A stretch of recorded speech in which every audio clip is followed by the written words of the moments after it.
শুরু করছি রাত্রি গল্পের পার্ট 2। আমি আবার আমার পড়ার টেবিলে পড়তে বসলাম। হঠাৎ আমাদের দরজায় কে জানি নক দিল।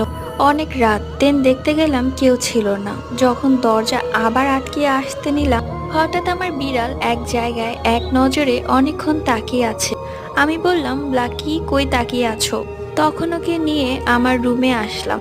আমার মেঝো বোন হঠাৎ আমার পিছে কি যেন দেখলো আর চিৎকার দিয়ে উঠলো। আমিও হঠাৎ ভয় পেয়ে গেলাম। আমি বললাম, কি হলো হঠাৎ তোর? বলে, আপনি তোমার পিছনে নানুকে দেখেছি। আমি বললাম, নানু? নানু কই থেকে আসবে? নানু তো নানুর বাসা। ও বলে, বিশ্বাস করো আপু, ওই তোমার পিছনেই ছিল।